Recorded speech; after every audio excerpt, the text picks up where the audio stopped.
भद्रं तन्न आसुव। ओम शांति शांति शांति। समाज अधिकारुలు, భక్తులు, శ్రేయోభిలాషులు, మహిళామణులు అందరికీ సాదర వందనాలు. ఈరోజు గృహదీర్ఘాన్ని నిర్వహించుకుందాం. శ్రావణ మాసం. దేవతలు, రాక్షసులు ఇద్దరు ఎప్పటి నుంచో ఉన్నారు. వీళ్ళు ఎక్కడి నుంచి వచ్చారు అసలు? ఇప్పుడు ఉన్నారా? పురాణాలు చదువుతామా? ఇప్పుడు కూడా ఉన్నారా అని అనుమానం వస్తుంది చాలా మందికి. దేవతలేమో పీతాంబరాలు ధరించి, కిరీటాలు, రత్నహారాలు, ముత్యాల హారాలతో శోభిలుతూ ఉంటారు. రాక్షసులు అంటే తెలుసు, కూరలు, కొమ్ములు, పెద్ద కూర, నల్లగా ఉంటారు. మరి రాక్షసులు అయితే మనకి ఎక్కడ కనిపించట్లేదు.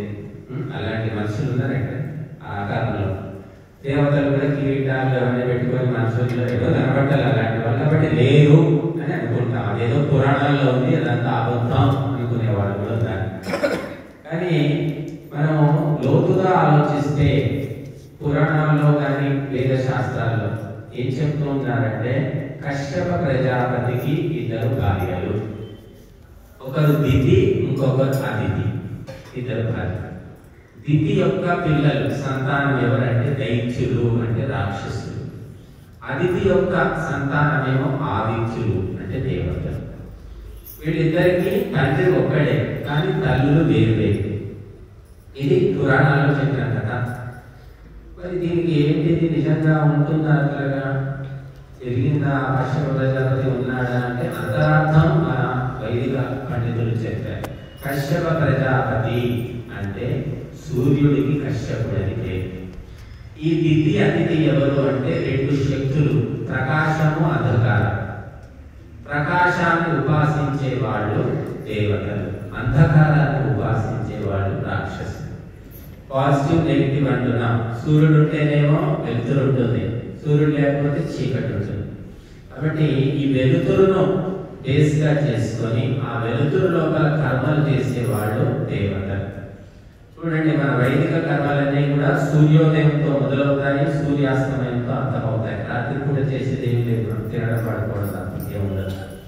వైదిక కర్మలు 16 సంస్కారాలు కానీ, పంచమహాయజ్ఞాలు కానివ్వండి, తర్వాత కామ్యయజ్ఞాలు, వర్షేష్టి, పుత్రకామేష్టి, అశ్వమేధము, రాజసూయము అన్నీ కూడా పగటి పూటనే జరుగుతాయి. కనుక మనం ఎవరము అంటే సూర్యవంశీయులం. భారతీయులంతా సూర్యుడికి పొద్దున లేచి నమస్కారం పెడతారు.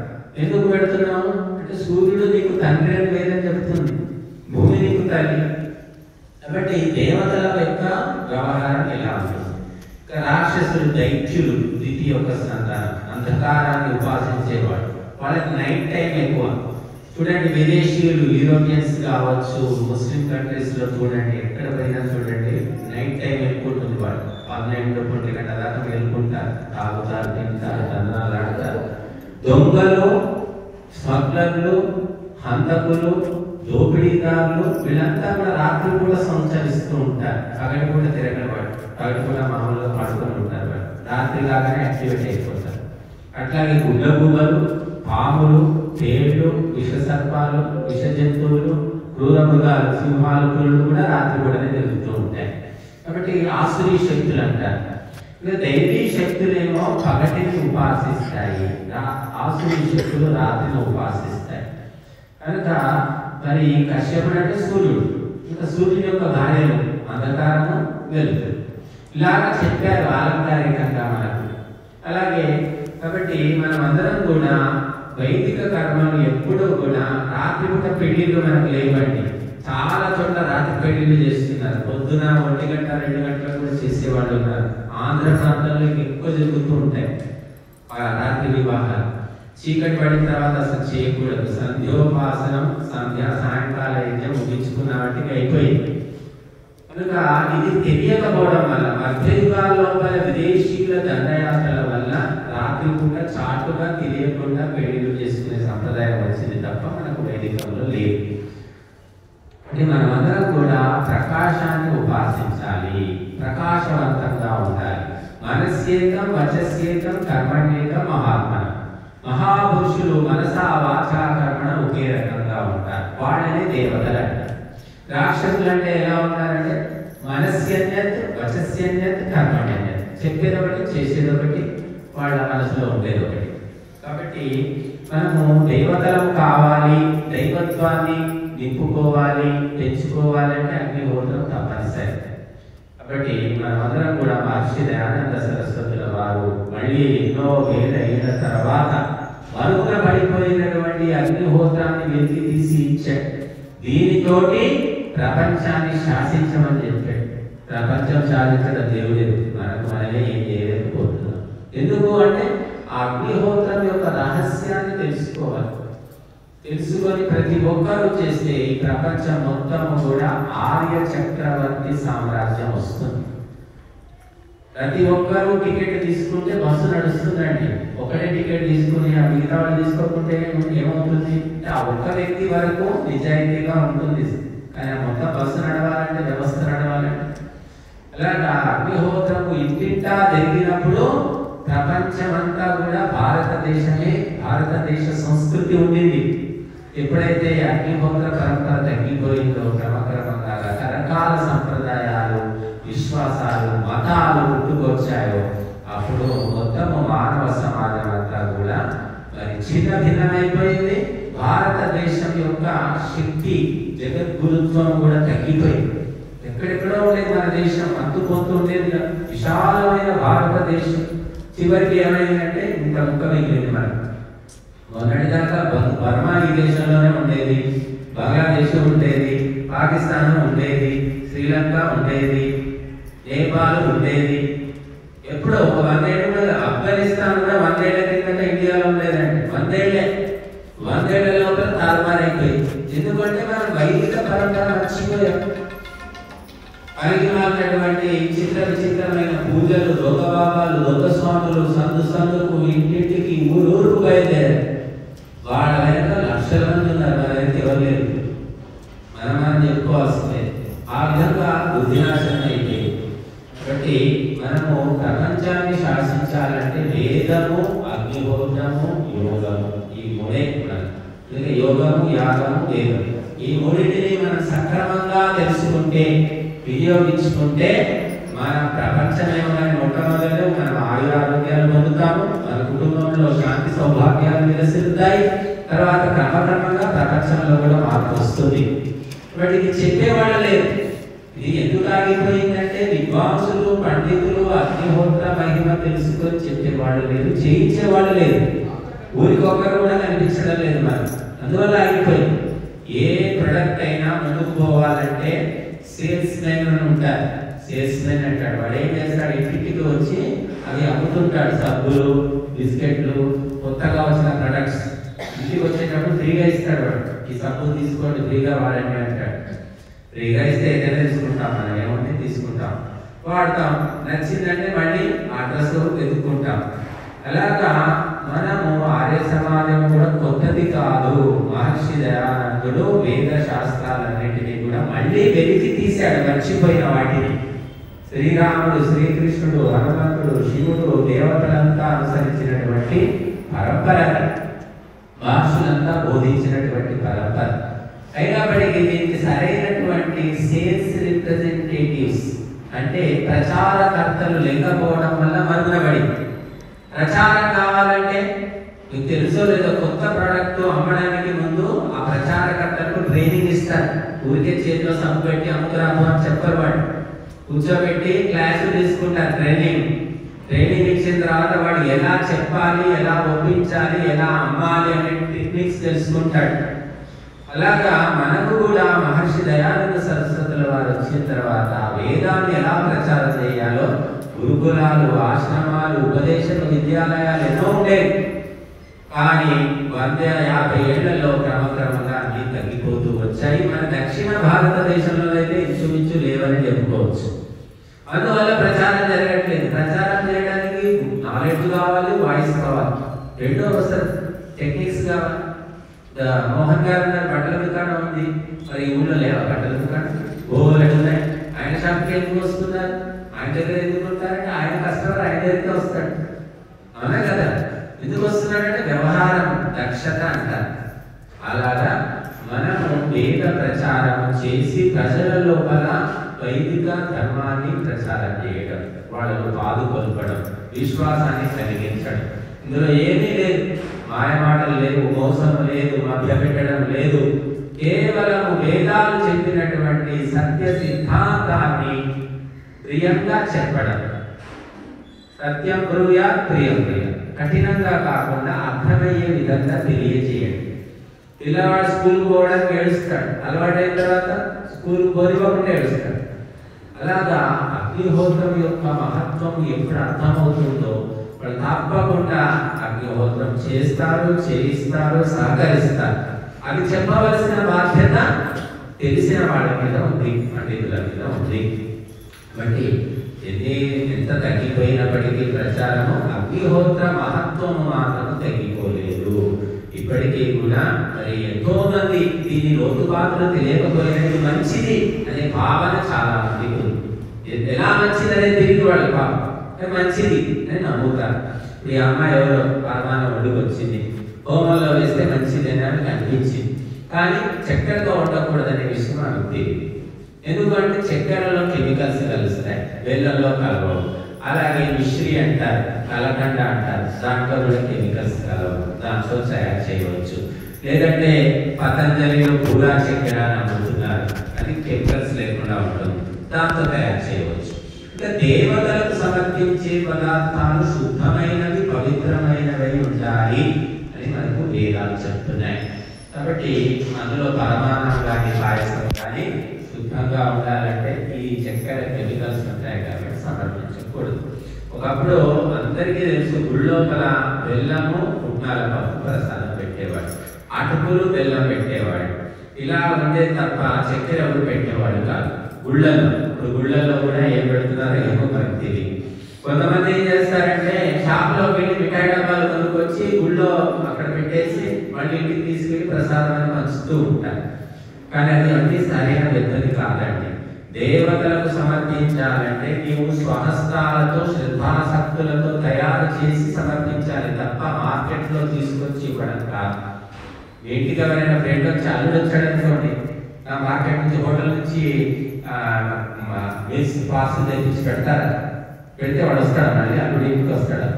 ఎవరు చేయనట్లాగా, అల్లుడే కానివ్వండి, సొంత ఫ్రెండే కానివ్వండి, ఉన్నంతలో ఏదో వండి పెడతాం మనం. అలాగా దేవతలు అనేసరికల్లా మన శ్రద్ధాసక్తులు నశించిపోయాయి. ఏదో తీసుకురావడం మార్కెట్లో చేయడం. కాబట్టి మనము స్వహస్తాలతో గృహస్థులు, మనం 3 పూటలు వండుకుంటున్నాం, ఒక్క పూట ఇక్కడ వండి తెస్తే ఏమైంది? కాబట్టి వండడం అంటే ఏదో ఉడకబెట్టి తేవడం కాదండి. నేను చాలా చోట్ల చూస్తాం, ఉడకబెట్టి ఉంటుంది, అది ప్రసాదం అంటారు, పరమాన్నం అంటారు. మాకు అసలు తినబుద్ధి లేదు, చూస్తే అది వేసుకోవచ్చు. జీడిపప్పు ఉండదు, కిస్మిస్ ఉండదు, యాలకులు ఉండవు, ఇంకేవో 4 రకాలు ఉంటాయి, ఇవన్నీ డ్రై ఫ్రూట్స్ ఏమీ ఉండవు. అది ఉడకబెట్టి పాలు పోస్తే పోస్తారు, లేకపోతే అది కూడా లేదు. అలా చేయకూడదండి, శ్రద్ధాసక్తులతో. అందుకే ఏం చెప్పారు, భక్తి కలిగిన కూడు పట్టడైనను చాలన్నారు. కేజీ వండుకురాకండి, ఒక చిన్న గ్లాస్ వండుకురండి, కానీ అందులో ఉండవలసిన పదార్థాలు ఉండాలి. బిర్యానీ వండాలంటే మాత్రం చాలా చక్కగా అన్ని వేసి వండుతారు. లవంగాలు, దాల్చిన చెక్క, ఆకులు, పత్రి, ఏమేమో అందులో ఉంటాయి, అన్ని వేస్తారు. 1/4 కిలో వండినా పద్ధతిగానే వండుతారు, 10 కిలోలు వండినా పద్ధతిగా వండుతారు. పరమాన్నం కానీ పాయసం వండమంటే మాత్రం ఎందుకంటే ఎవరికి ఇష్టం ఉండదు, స్వీట్ అంటే ఇష్టం ఉండదు. కొంతమందికి ఈ డయాబెటీస్ వచ్చి ఇష్టం ఉండదు, కొంతమందికి సహజంగానే ఇష్టం ఉండదు. స్వీట్లు తినడం అంటే గుజరాత్ వెళ్ళాల్సిందే, వాడే 6 కిలోలు స్వీట్ తినేస్తారు. మన వాళ్ళకి అలవాటే లేదు, ఒక ముక్క తింటే ఎక్కువ. అందుకని అలవాటు లేదు కాబట్టి, ఇష్టం లేదు కాబట్టి ఉడకబెట్టి పెట్టేస్తారు. కాబట్టి మేము అలవాటు కాబట్టి, మేము వండుకుంటాం కాబట్టి, దాని పద్ధతి తెలుసు కాబట్టి మాకు అసలు వాటి చూస్తేనే నమ్ముతే. కాబట్టి శ్రద్ధాసక్తులు ఉన్నప్పుడు వండే విధానం వేరే ఉంటుంది, గాలికి ఏదో వండడం వేరే ఉంటుంది. కాబట్టి దేవతలకు ఇష్టమైనది ఏమిటి అంటే మధురమైన పదార్థాలు.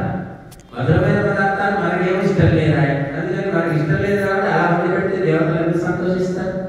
కాబట్టి తెలుసుకొని ఉండాలి. అప్పుడే దేవతలు ప్రసన్నం అవుతారు. అగ్నిహోత్రంలో సమర్పించండి, ఇలా గుళ్ళో ఇవ్వండి, ఎక్కడైనా చేయండి. కానీ అది శ్రద్ధాసక్తులతో విధి విధానాలు తెలుసుకొని పద్ధతి ప్రకారంగా ఆయా పదార్థాలు సమర్పించి చేయాలి. ఊరికే చేస్తే సరిపోదు, దాన్ని శ్రద్ధ అంటారు.